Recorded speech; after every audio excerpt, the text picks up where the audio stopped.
Good Erev Shabbos, everyone. Erev Shabbos, Parshas Re'eh. Erev Shabbos, Erev Rosh Chodesh Elul. There is an incredible amount in this week's Parsha. This is the body of Moshe Rabbeinu's speech to the Jewish people, his final words of encouraging them, getting them ready, preparing them for moving into the land of Israel. And in this mitzvah part of his speech, teaching them all of the things, reiterating, going over the things they need to know, and they need to inculcate inside of themselves in order to be able to go and to live a life of Torah inside of a very physical and simple kind of existence, very different than the kind of existence that they have been living inside of the desert. Moshe Rabbeinu turns to them and says, Shmor v'shamata is called advar me'ila. Guard and hear. Make sure that you learn and you go over and you understand this principle perfectly. As all these things that I'm going to command you. So this be good, this will be good for you and your children after you.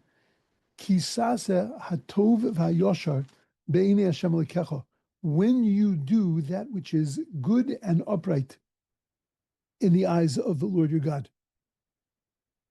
When you treat all mitzvahs exactly the same, the hard ones, the easy ones, the things that come easier to you, the things that are a bigger challenge to you, when you treat them all on the same plane, and you do that which is tov v'yashar, which is good and upright in the eyes of God, that's when you will meet with success. And of course, the question is, what's tov v'yashar? So our rabbis explained that this is really, according to many of the commentaries, this is merely just a reiteration of a commandment that was given earlier in Perek Vav, in Parshas Veschanon, and that it was the commandment of doing that which is beyond the letter of the law, going lifnim mishuras hadin. But there's a problem with that, and the problem is that what Moshe Rabbeinu is saying is that you have to do all these things, asher anochi mitzaveka, the things that you are being commanded to do, kitasa tove yasher, when you do that which is good and upright in the eyes of God. That means that you have an obligation also to do that which is good and upright. That means that going lifnim mishuras hadin, which we always look at, going beyond the letter of the law, is an act of piety. It's not really an act of piety. It actually is part of the law itself. Because if you're obligated to do this, and Moshe Rabbeinu is reminding us that we have to shmor v'shamata, we have to be very careful with this. That means that this isn't an act of piety anymore. This is now a part and parcel of the law. Then what is tov v'yashar? What does that mean? Lifnim mishuras hadin, going beyond the letter of the law. If this is part of the letter of the law, then there is no going beyond it. This is the law. This is what you're obligated to do. And when exactly do you fulfill the mitzvah of going lifnim mishuras hadin, beyond the letter of the law? At what point then are you beyond the letter of the law? It makes no sense to call going beyond the letter of the law as part of the law itself. What exactly does the Torah mean? So I think we have to understand that when we're told that we have to go beyond the letter of the law, that's actually part of the law itself. That in other words, HaKadosh Baruch Hu is commanding us not only to keep the letter of the law, but he is commanding us also to go beyond that, to recognize that there are no boundaries, to recognize that we have an obligation to push ourselves beyond anything that we would normally call a boundary. That we have an obligation when it comes to loving a neighbor. We have an obligation when it comes to returning a lost object. We have an obligation when it comes to worrying about the health and the good of another person. We have an obligation not only to worry about what we are obligated to worry about, but to go beyond that letter. That's the law. Then how do we go beyond the letter? How do we go beyond the law? The energy that we put into that, the degree to which we push that boundary, that's the midas chasidus. That's the act of piety. That's going beyond the letter of the law. But to push ourselves, to know that we can't be satisfied with just fulfilling an obligation. that we have to want to do more. We have to want, because of that other person, to be able to give them as much that we can. The degree to which we do that, that's beyond the letter of the law.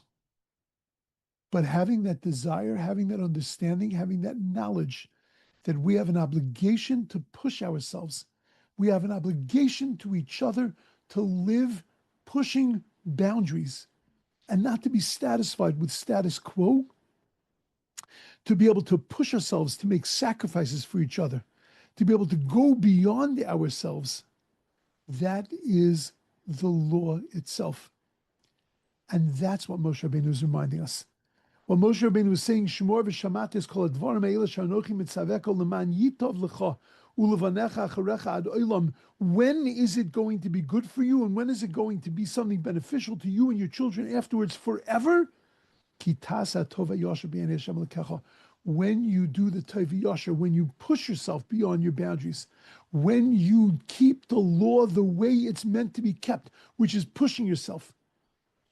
The extra, the lifnim meshuras hadin, the going beyond the letter of the law, that's the degree to which you push yourself. That we can't legislate. That we can't tell you how much for you is pushing beyond.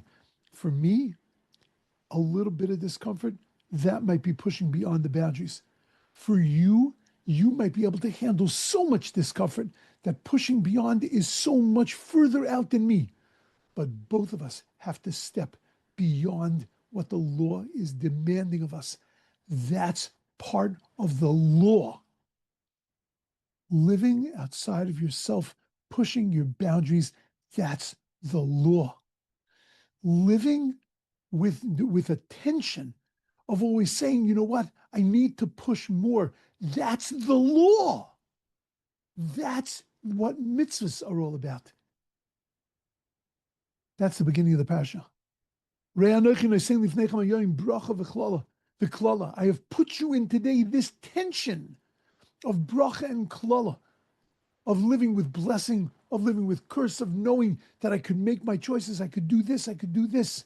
I could go the easy route, and the easy route is going to give me klala, it's going to bring me down, or I can go the difficult route and I can push myself, but in the end, that's going to give me incredible bracha. That's the way you have to live your life. You have to live your life inside of that tension. There constantly has to be that pull, and we have to constantly be pushing that further and further and further. How we do it, how much we push in, how far beyond our boundaries we go, that's lifnim meshuras hadin.